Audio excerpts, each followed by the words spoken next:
बहुत अच्छा लग रहा है आप लोगों के बीच आके। आपको सबसे पहले महावीर स्वामी जयंती की, हनुमान जयंती की बहुत बहुत शुभकामनाएं देता हूँ। बोलो अहिंसा अवतार भगवान महावीर स्वामी की जय। बोलो बालाजी महाराज की बोलो भारत माता की बोलो सत्य सनातन धर्म की। बहुत बहुत धन्यवाद आप सबका। इतने बड़ी संख्या में सुबह सुबह आपको तंग किया हम लोगों ने। मैं संतोषानंद जी और आपके बीच में बहुत बड़ी दीवार नहीं हूँ, चिंता मत कीजिए आप। मैं बस 4-5 मिनट में अपना बलिदान कर दूंगा। हाँ। और फिर हमको संतोष जी को सुनना है और आदरणीय मुख्य अतिथि हमारे प्रकाश चंद जैन साहब को सुनेंगे और जगदीश जी का भी आशीर्वाद प्राप्त होगा। और फिर भोजन प्रसादी जैसी है वैसी स्वीकार करेंगे आप। बहुत अच्छी है। जय भगवान जी ने कोई कमी नहीं छोड़ रखी है। वात्सल्य मंदिर में कमी रह सकती है क्या? संभव ही नहीं है। और जो लोग बार बार मेरे को पूछ रहे हैं चेतना से कैसे जुड़े, तो पीछे नथुराम जैन साहब बैठे हैं। नथुराम जी पे हाथ उठाना, आप उनसे मिलिए। 31,000 रुपये लाइफ मेंबरशिप है, 1 लाख रुपये पैटर्न मेंबरशिप है। आप जुड़ जाइएगा। और यदि आपको देह दान करना है, अंग दान करना है, नेत्र दान करना है, तो जीपी तायल साहब बैठे हैं। कहाँ गए? आप वहाँ जाके फॉर्म भर दीजिए। और आपको कुछ दान नहीं करना तो राजेश चेतन बैठे हैं, तो हम शुभकामनाएं लेंगे आपकी। गले मिलेंगे। ये बढ़िया था। मतलब ये कुछ और कहना चाहते थे, किसी को कुछ दान लेना हो तो। महावीर की वाणी से हम नवयुग का निर्माण करेंगे। ये युद्ध का देश नहीं है, ये बुद्ध का देश है जी। सारी दुनिया लड़ रही है, भारत की तरफ देख रही है। याद होगा यूक्रेन लड़ा रूस से, याद है आप लोगों को? लड़ रहा है। प्रधानमंत्री जी को पता लगा कि हमारे स्टूडेंट फंस गए हैं। ताकत बताता हूं भारत की कुर्सी की। मोदी जी ने फोन किया था, दुनिया में इतिहास बना मित्रों। पता होगा आप लोगों को, 2 दुश्मन देश युद्ध छोड़कर इस काम में लगे कि किस तरह से ये तिरंगाधारी शांति से, आराम से, सुविधा से निकल जाए। और देखा होगा जिसके हाथ में तिरंगा था सम्मान से निकल गया। पाकिस्तानी भी तिरंगा उठा के चुपके से निकल गए। ये भारत की ताकत है, भारत की पासपोर्ट की ताकत है। इसलिए बोलो भारत माता की जय। कोई बात, महावीर की वाणी से हम नवयुग का निर्माण करेंगे। उनके पद चिन्हों पर चलकर धरती का कल्याण करेंगे। मंत्र अहिंसा महावीर का गांधी जी ने अपनाया था। इसी मंत्र के चमत्कार से भारत दुनिया पर छाया था। अत्याचारी की बंदूकें सत्याग्रह पर शर्मिंदा थी। हिंसा यूं मर गई सदा को और अहिंसा ही जिंदा थी। वाह। तोप टैंक बोने लगते थे, हर आयुध बेकार हो गया। धर्म अहिंसा मानवता का हर सपना साकार हो गया। अंग्रेजी सिंहासन इसके आगे डगमग डोल गया था और भारत मां की आजादी का द्वार सदा को खोल गया था। क्या बात है, वाह। समय कम है, बस ट्रेलर में बात कर सकता हूं जी। पूरी कविता नहीं सुना सकता हूं, क्योंकि दूसरे हनुमान जी की भी बात करनी है। तो मेरी कविता है वनवासी राम, आप सब लोगों ने सुनी है, उसका एक ही बंद सुनाना चाहता हूं। जी स्वागत। कितने लोगों ने सुनी है वनवासी राम? ओके, कितने लोगों ने नहीं सुनी? अरे बाप रे, कुछ किया करो यार, कुछ सुना करो भाई। राम वो कविता है जिसने राजेश को चेतन बनाया। अब मैं 2 बंद सुनाऊंगा एक के बाद। जी स्वागत। मेरी कविता की 2 पंक्तियां पूरी दुनिया में हिट है, वर्ल्ड में गूंजती है। आप तक पहुंचेगी तो मुझे सूचित करना। 2 लाइन की भी कविता होती है। राम वन गए, राम वन गए तो राम बन गए। वाह। कविता खत्म हो गई, आप ताली बजाना भूल गए। राम वो शब्द है जन्म से लेके मृत्यु तक मेरे और आपके साथ चलता है। डॉक्टर प्रवीण यहां बैठी है, बच्चा जब पैदा होता है तो जाके बुआ कान में बोलती है राम राम, पहला शब्द वो राम राम सुने, और जब प्राण निकल जाते हैं तो पूरा मोहल्ला बोलता है राम नाम सत्य है।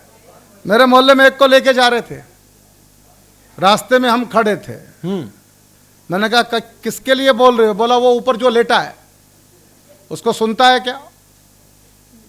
सुनता तो नहीं है, पर काहे को बोल रहे हो? जो बोलना हो जिंदा जी बोलो। कल सुबह जब मॉर्निंग वॉक के लिए पार्क में जाओ तो रास्ते में जो मिल जाए, भाई साहब राम नाम सत्य है। फिर मैंने कहा दूसरे को बोलना, तीसरे को बोलने के लायक बचोगे नहीं, हितैषी नर्सिंग होम ले जाएगा आपको बोल उठा के। तू साले भाई चल, तेरा राम नाम सत्य मैं करता हूं। राम केवल भारत के नहीं है, राम पूरे विश्व के हैं। एक उदाहरण से समझाता हूं, नहीं तो बहुत देर बोल सकता हूं। दुनिया का सबसे बड़ा मुस्लिम कंट्री कौन सा है मित्रों? इंडोनेशिया। दूसरा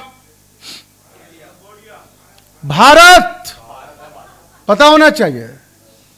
विश्व का दूसरा बड़ा मुस्लिम कंट्री कंबोडिया नहीं है, भारत है। और थोड़े दिन के बाद इंडोनेशिया भी नहीं रहेगा। कौन हो जाएगा? भारत। जो राजेश चेतन बोलना चाहते हैं उसको समझिए, जितनी रामलीलाएं इंडोनेशिया में होती है, सारे भारत में मिलाकर भी, ध्यान से सुनना मैं जो बोल रहा हूं, जितनी रामलीलाएं इंडोनेशिया में होती सारे भारत में मिलाकर भी उतनी रामलीलाएं नहीं होती। अखबार वाले गए, मीडिया वाले गए, कैमरे वाले गए, जाके पूछा तुम तो मुसलमान हो, तुम रामलीला क्यों करते हो? इंडोनेशिया के मुसलमान ने जो उत्तर दिया, वात्सल्य मंदिर में एक एक श्रोता की तालियां उन मुसलमानों के लिए मांगता हूं। उनसे पूछा तुम मुसलमान हो, रामलीला क्यों करते हो? उत्तर मिला हमने धर्म बदला है, पुरखे नहीं बदले।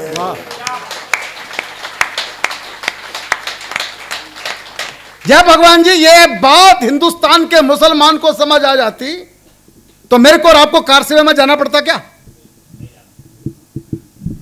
और 500 साल हिंदू समाज को लट घुमाना पड़ता क्या? बिल्कुल नहीं। कविता सुनिए, 2 बंद सुनाऊंगा, समय नहीं है मेरे पास।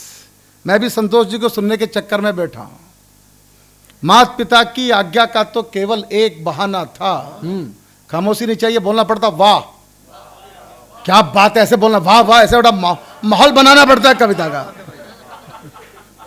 आपको यह बैठने थोड़ी आए हो यार, एंजॉय करने आए हो। माता पिता की आज्ञा का तो केवल एक बहाना था। टाइमिंग बहुत खराब है यार, ऐसा लगता कोई 7 महीने में पैदा हो, कोई 11 महीने में पैदा हुआ। माता पिता की आज्ञा का तो केवल एक बहाना था। मातृभूमि की रक्षा करने प्रभु को वन में जाना था। तो किसने गंगा तट पर जाकर केवट का सम्मान किया? मेरी छोटी बहन नेहा ने आरक्षण पर सवाल खड़े किए, उत्तर मैं दे रहा हूं जी। किसने गंगा तट पर जाकर केवट का सम्मान किया? आरक्षण आज नहीं है, राम के समय भी आरक्षण था। उत्तर हमसे सुनिए, किसने गंगा तट पर जाकर केवट का सम्मान किया? और निषाद को किसने अपनी मैत्री का वरदान दिया? गिद्धराज को प्रेम प्यार से किसने गले लगाया था? भिलनी के बेरों को किसने भक्ति भाव से खाया था? वनवासी और दलित जनों पर अपना प्यार लुटाना था। माता पिता की आज्ञा का तो केवल एक बहाना था। वाह वाह वाह वाह वाह वाह।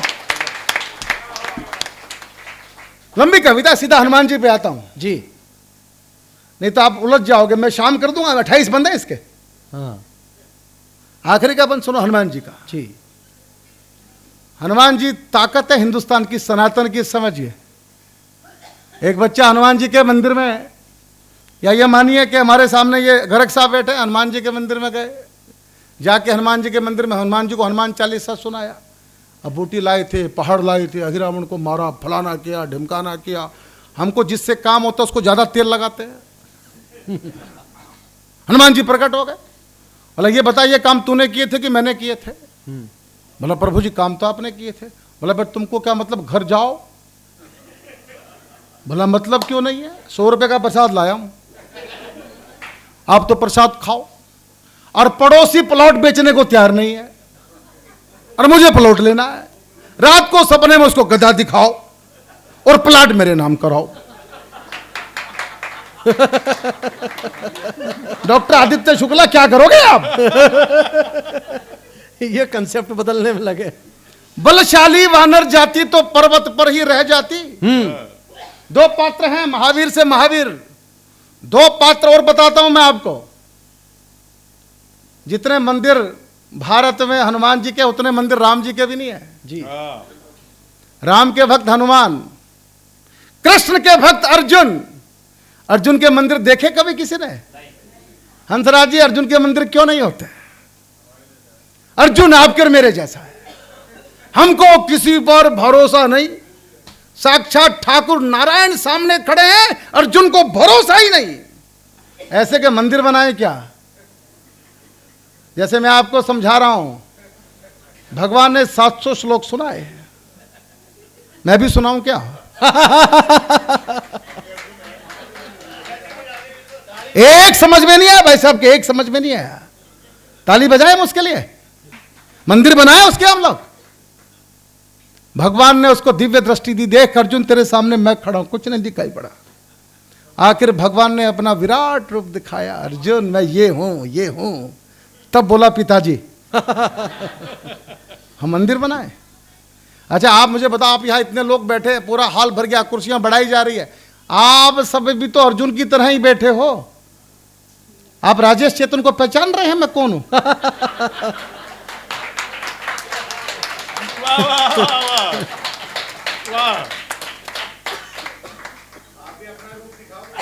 मैं भी रूप दिखाऊं जी। ऐसे लोगों के मंदिर नहीं बनते हैं जी स्वागत। दूसरी तरफ हनुमान जी हैं, पहले दिन पता है सामने वाले पिताजी हैं। हनुमान जी को समझना हो तो एक पंक्ति में समझना। एक पंक्ति मैंने बोली थी, राम बन गए तो बन गए, तो बन गए। एक पंक्ति मेरी और लेके जाना, अपने साथ लेके जाना। हनुमान जी का मतलब क्या है? हनुमान जी का मतलब है सूचना मिली, अरे वाह, सूचना मिली सोचना बंद, हनुमान जी हो जाओगे। ये पंक्ति आपकी वायरल हो चुकी है, वायरल हो चुकी है। ये जितने फौजी खड़े हैं सीमाओं पर, ये कोई और नहीं है, ये सब के सब हनुमान ही हैं। एक बार तालियां बजाओ उन सब के लिए।